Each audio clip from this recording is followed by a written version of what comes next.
नमस्कार साथियों, Ram campus YouTube channel पे आप सभी का स्वागत है। साथियों, आज की क्लास में हम लोग बात करेंगे एक ऐसे वंश के बारे में, एक ऐसे राजवंश के बारे में जिसके अंदर से हरियाणा के एग्जाम्स में लगभग 1-2 क्वेश्चन पूछा जाता है। एक ऐसा राजवंश जिसके बारे में बुक्स में बहुत कम जानकारी मिलती है। हरियाणा जीके की कोई भी बुक्स आप लोग लेके देखोगे तो इस वंश के बारे में बहुत कम जानकारी बुक्स में मिलती है। वैसे भी दूसरी किताबों में इस वंश के बारे में बहुत कम जानकारी मिलती है, लेकिन पेपर के अंदर कई बार क्वेश्चन पूछा जाता है, इसलिए जरूरी है इस टॉपिक को करना, इस वंश को करना। क्लास बहुत इंपॉर्टेंट है, इस टॉपिक में से पेपर के अंदर क्वेश्चन बनता है। अगर यहां से आप लोग इस टॉपिक को अच्छे से कर लोगे तो जरूरी नहीं है किताबों के अंदर माथापच्ची करना, और किताबों में ऐसे क्वेश्चन बहुत कम देखने को मिलते हैं। साथियों, शुरुआत करेंगे इस वंश के बारे में, गुर्जर प्रतिहार वंश। इस वंश के बारे में जानने से पहले एक बार नजर डालते हैं इसके नाम के ऊपर, गुर्जर प्रतिहार वंश। इसके नामकरण के ऊपर एक बार नजर डालते हैं कि यह नामकरण कहां से हुआ है, यह नाम कैसे पड़ा है। कई विद्वानों का मानना है कि गुर्जर प्रतिहार, कई विद्वानों का यह मानना है गुर्जर शब्द, सबसे पहले बात करेंगे गुर्जर की। कई विद्वानों का यह मानना है कि गुर्जर शब्द जो है वो गुजरात से बना है। गुर्जर शब्द गुजरात से बना है। कई विद्वानों का यह मानना है कि यह शब्द गुरुजन शब्द से बना है। कई विद्वानों के अनुसार गुर्जर शब्द गुजरात से बना है, गुजरात प्रदेश के कारण इसका नाम गुर्जर पड़ा है। कई विद्वानों के अनुसार गुरुजन शब्द से गुर्जर शब्द बना है। अब बात करते हैं प्रतिहार शब्द के बारे में। प्रतिहार शब्द कई विद्वानों का मानना है कि ये शब्द द्वारपाल से बना है। द्वारपाल क्या है? लक्ष्मण, जो लक्ष्मण हुए थे प्रभु श्री राम के भाई लक्ष्मण। गुर्जर प्रतिहार, प्रतिहार लक्ष्मण के वंशज माने जाते हैं। लक्ष्मण के वंशज माने जाते हैं प्रतिहार, और प्रतिहार का अर्थ होता है द्वारपाल। भगवान श्री राम और उनकी पत्नी सीता जब आराम करते थे तो लक्ष्मण उनका पहरा देते थे, उनके द्वार पर रक्षक के रूप में पहरा देते थे। उन्हीं के नाम पर द्वारपाल, जिसका अर्थ होता है प्रतिहार, उन्हीं के नाम पर प्रतिहार नाम पड़ा है। स्टूडेंट्स, ये तो बात हो गई गुर्जर प्रतिहार वंश के नामकरण के बारे में। अब हम लोग जानेंगे कि क्या परिस्थितियां थी, क्या ऐसे कारण थे कि गुर्जर प्रतिहार वंश एक बड़े राजवंश के रूप में उभर के सामने आया, जिसने हरियाणा में अपना शासन स्थापित किया। भारत की दशा उस समय पे कैसी थी जब गुर्जर प्रतिहार वंश हरियाणा के अंदर स्थापित हुआ। साथियों, मैप के सहारे देखते हैं।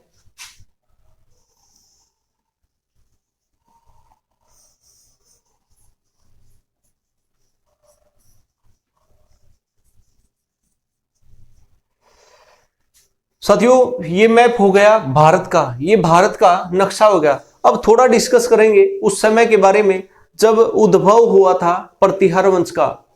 ये बात है 647 ईस्वी की। 647 ईस्वी में एक बड़े सम्राट की मृत्यु हो जाती है। उनका नाम था सम्राट हर्षवर्धन। 647 ईस्वी में सम्राट हर्षवर्धन की मृत्यु हो जाती है। एक इतना बड़ा सम्राट जिसने पूरे भारतवर्ष को, लगभग पूरे भारतवर्ष को एकता सूत्र में बांधने का प्रयत्न किया। जब तक सम्राट हर्षवर्धन जिंदा थे तब तक भारत के अधिकांश क्षेत्रों में एकता स्थापित थी, हर एक शासक उनके अधीन था। लेकिन जब इनकी मृत्यु हो जाती है तो प्रत्येक शासक, प्रत्येक छोटे छोटे क्षेत्र अपने आप में स्वतंत्र होना शुरू हो जाते हैं। हर्षवर्धन की मृत्यु के बाद छोटे छोटे शासक अपने आप को स्वतंत्र घोषित कर देते हैं। सभी शासकों ने अपने आप को स्वतंत्र घोषित कर दिया, लेकिन इन छोटे छोटे शासकों में ऐसा कोई भी शासक निकल के सामने नहीं आया जो सम्राट हर्षवर्धन की तरह पूरे भारत के ऊपर शासन कर सके, जो इतने बड़े साम्राज्य के ऊपर शासन कर सके। छोटे छोटे शासक हुए, छोटे छोटे शासकों ने अपने आप को स्वतंत्र घोषित कर दिया। अब परिणाम क्या होता है इन छोटे छोटे शासकों का? परिणाम ये होता है साथियों कि भारत के अंदर अराजकता की स्थिति उत्पन्न हो जाती है। भारत के अंदर अराजकता फैल जाती है। जितने भी शासक छोटे छोटे उत्पन्न होते हैं सभी राजनीतिक अस्थिरता के कारण आपस में संघर्ष करते हैं। किसी का संघर्ष यहां पे हो गया, किसी का संघर्ष यहां पे होगा, किसी का संघर्ष यहां पे। सभी छोटे छोटे शासक आपस में संघर्ष करना शुरू कर देते हैं। हम लोग जानेंगे हरियाणा के बारे में। अगर स्थिति की बात की जाए तो हरियाणा यहां पे है भाई। थानेश्वर जो वर्धन वंश की राजधानी रहा। हरियाणा वासियों के लिए बड़े गर्व की बात है कि इतना बड़ा राजवंश हरियाणा के अंदर स्थापित हुआ। एक हर्षवर्धन जैसा महान सम्राट हरियाणा के अंदर जिसने जन्म लिया, पूरे भारत पर अपना शासन लागू कर सके, लेकिन ऐसा कोई बड़ा सम्राट सामने निकल के नहीं आया। परिणाम इसका क्या हुआ साथियों? देखो, प्रतिहार वंश के बारे में हम लोग पढ़ रहे हैं। प्रतिहार वंश, ये जो क्षेत्र था, इससे नीचे का जो क्षेत्र था वो था राष्ट्रकूटों का। अब ये जो क्षेत्र था, इस क्षेत्र में प्रतिहार वंश की स्थापना की गई। प्रतिहार वंश की स्थापना की गई। जिसने इसकी स्थापना की थी उस शासक का नाम था नागभट्ट प्रथम। नागभट्ट प्रथम ने प्रतिहार वंश की स्थापना की। जहां पे इसकी स्थापना की गई वहां से प्रतिहार वंश की 3 शाखाएं बट गई। एक शाखा इस तरफ आ गई, एक शाखा इस तरफ आ गई और एक शाखा इस तरफ आ गई हरियाणा की तरफ। अब हरियाणा में क्या था? हरियाणा जो कन्नौज के अधीन था। कन्नौज जो सम्राट हर्षवर्धन ने थानेश्वर से अपनी राजधानी स्थापित की थी कन्नौज में। अब कन्नौज के शासक के अंतर्गत आता था हरियाणा प्रदेश। उस समय कन्नौज का शासक था, उसका नाम था चक्रायुध। कन्नौज का शासक जो था वो चक्रायुध था।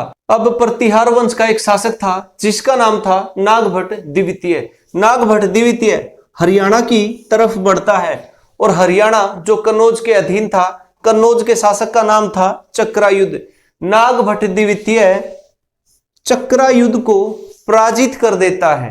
चक्रायुध को पराजित कर देता है नागभट्ट द्वितीय और हरियाणा के क्षेत्र के ऊपर नागभट्ट द्वितीय अपना अधिकार स्थापित कर लेता है।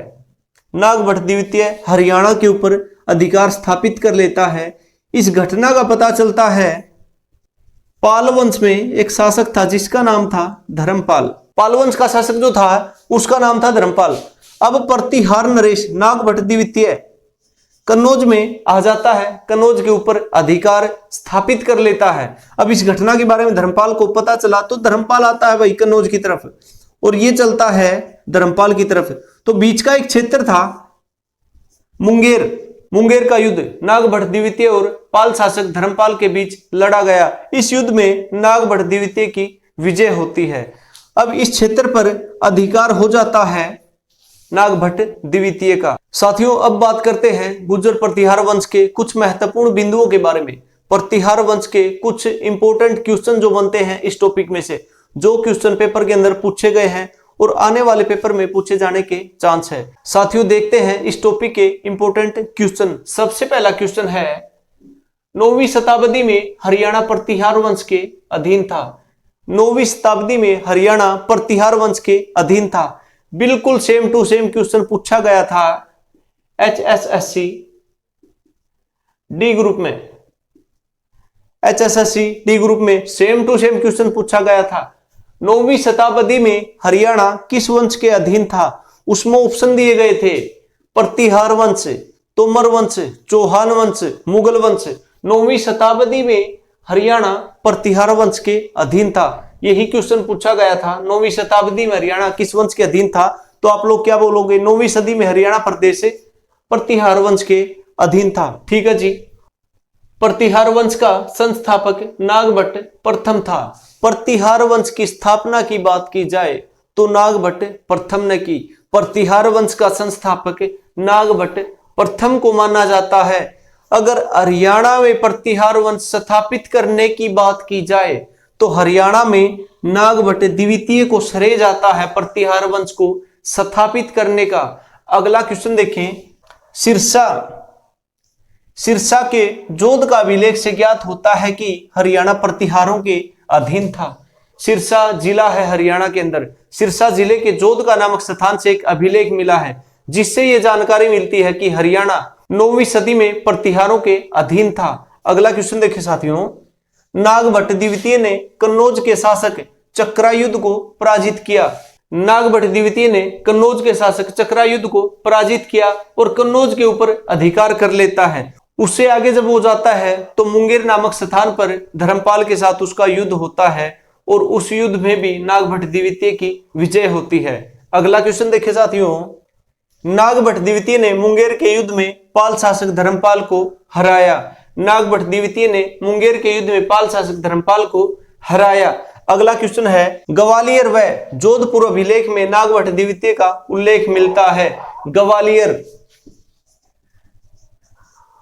ग्वालियर ये पड़ता है एमपी में, मध्य प्रदेश के अंदर ये जगह पड़ती है। ग्वालियर अभिलेख और जोधपुर अभिलेख, जोधपुर पड़ता है राजस्थान में। ग्वालियर और जोधपुर अभिलेख से जानकारी मिलती है नागभट्ट द्वितीय के बारे में। अगली बात देखें साथियों, जैन ग्रंथ प्रभावक चरित्र से ज्ञात होता है कि नागभट्ट द्वितीय ने गंगा में जल समाधि लेकर प्राण त्याग दिए। जैन ग्रंथ प्रभावक चरित्र से यह ज्ञात होता है कि नागभट्ट द्वितीय ने गंगा में जल समाधि लेके अपने प्राण त्याग दिए थे। अगला क्वेश्चन देखें, 836 में रामभद्र का पुत्र मिहिर भोज प्रतिहार वंश का शासक बना।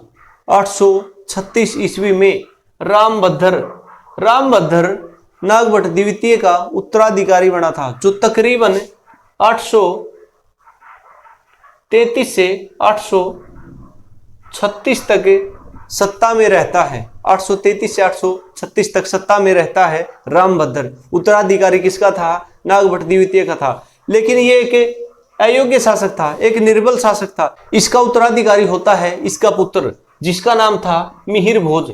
मिहिर भोज ये काफी बड़ा शासक हुआ है, काफी महान शासक हुआ है प्रतिहार वंश के अंदर। देखते हैं मिहिर भोज के बारे में।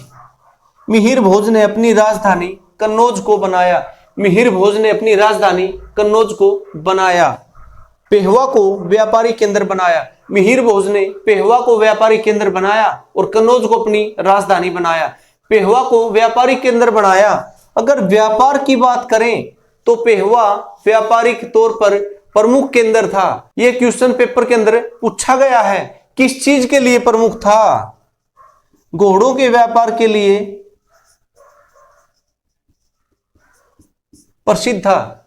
घोड़ों के व्यापार के लिए प्रसिद्ध था पेहवा केंद्र। किस समय में? प्रतिहार वंश के समय में घोड़ों के व्यापार के लिए प्रसिद्ध था। लगभग पूरे भारत में पेहवा जो पड़ता है हरियाणा के कुरुक्षेत्र जिले में, हरियाणा के कुरुक्षेत्र जिले में पेहवा पड़ता है।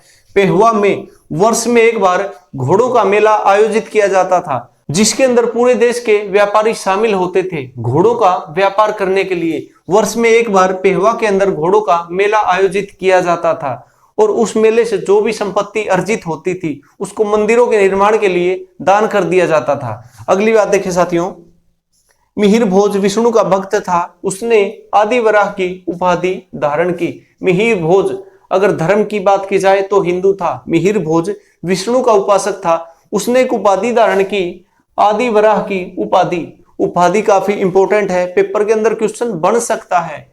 आदि वराह की उपाधि किस शासक ने धारण की? तो मिहिर भोज ने आदि वराह की उपाधि धारण की। मिहिर भोज के शासनकाल में अरब यात्री सुलेमान भारत आया। मिहिर भोज के शासनकाल में अरब यात्री सुलेमान भारत में आया। क्वेश्चन बन सकता है कि अरब यात्री सुलेमान किसके शासनकाल में भारत आया? मिहिर भोज के शासनकाल में कौन सा यात्री भारत आया? अरब यात्री सुलेमान भारत आया।